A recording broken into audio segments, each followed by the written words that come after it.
What's up guys, Joe Youngblood with Treasure Farms. I'm a whitetail habitat specialist with Whitetail Habitat Solutions alongside Jeff Sturgis and the gang.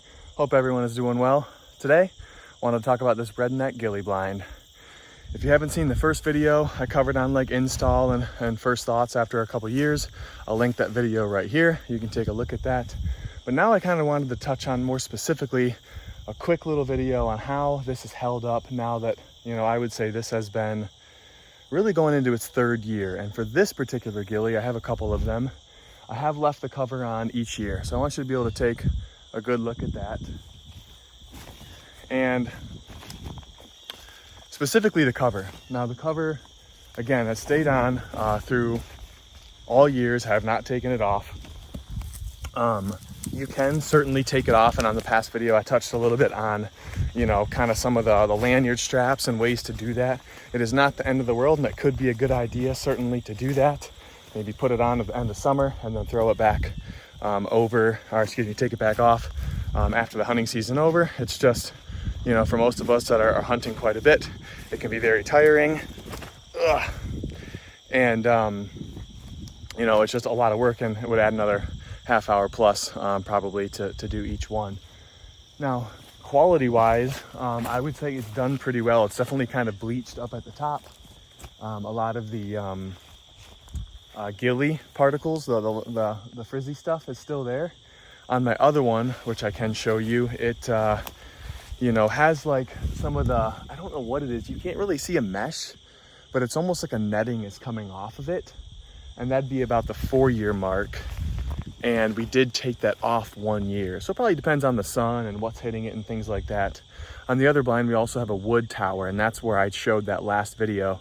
If you got to check it out, where this one, going into its 3rd year, I wanna say, I bought this metal tower with it. The metal tower's been dang good. A couple videos ago, you probably saw, we had to replace a leg, but that was our doing, not Redneck's, and they were super supportive, which was great.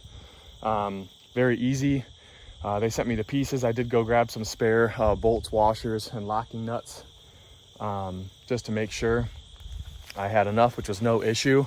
I did have one of these come naturally down on its own. It could have just been me not tightening it enough, but easy to get that squared back away. I'm gonna drill this back into the ground and do this turnbuckle and make sure it's all tight. But I remember the very first year with this, we had like 50+ mph winds.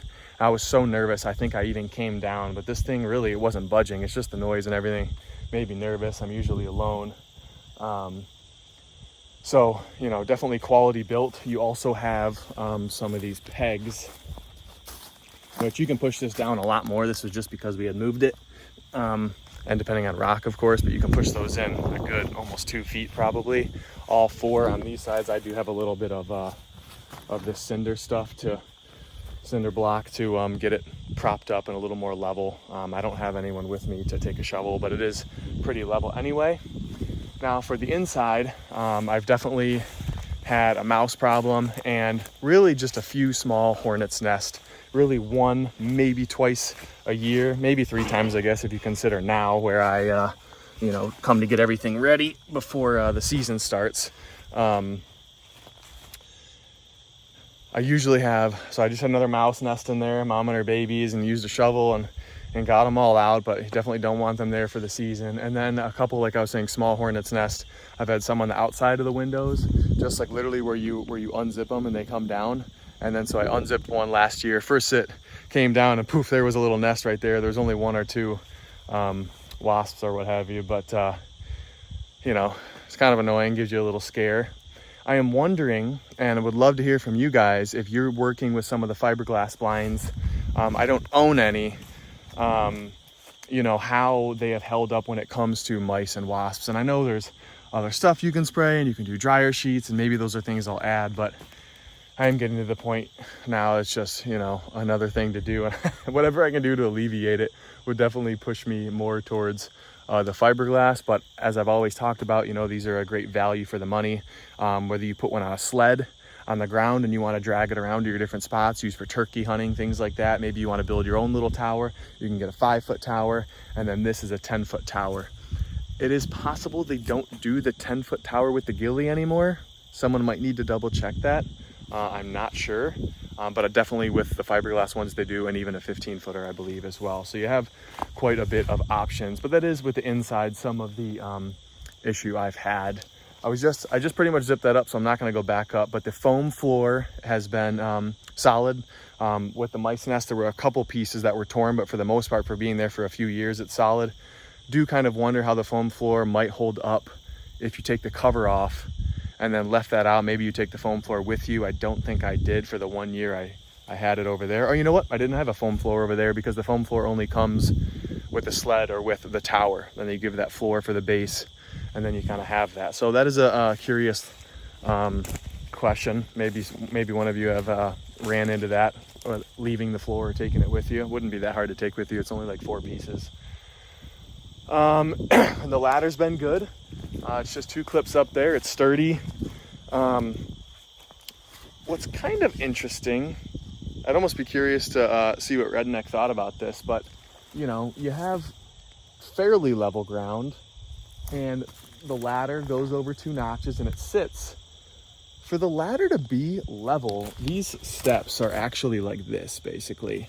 For this to be level, it would need to be kicked out, you know, a couple feet that way probably, which, you know, for pretty level ground, it's kind of odd. You would think that, you know, whatever angle this was, for it to drop straight down and hit ground that's fairly level, that would automatically have level stairs, but it doesn't seem to be the case. And I used to have these cinder blocks under the ladder to raise it up a little bit to make it more flat.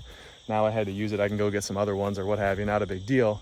But it's just one of those things that you think would be, you know, fairly simple if I was being very picky about something like that. But it's held together great as long as you can kind of fasten it, have it level. It's silent. You definitely want to make sure these bolts are tight and whatnot. You don't want to have a ching or anything like that, or step and have a loud noise, which doesn't sound like I do.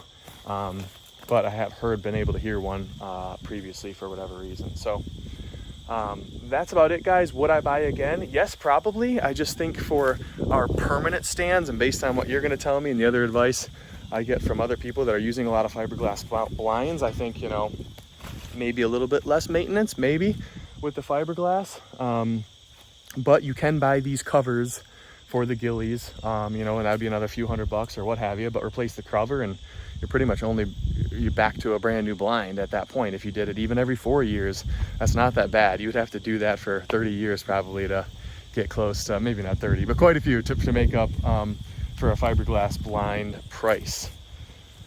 So I hope that helps, guys. All in all, it's been sturdy, it's held up, but you know, you just might need to replace that blind, which at least they offer for us to get if you end up needing it, or maybe a different animal would cause more damage. But I haven't had that, just the tiny ones. But any questions, leave them in the comments below, and I will see you guys next time.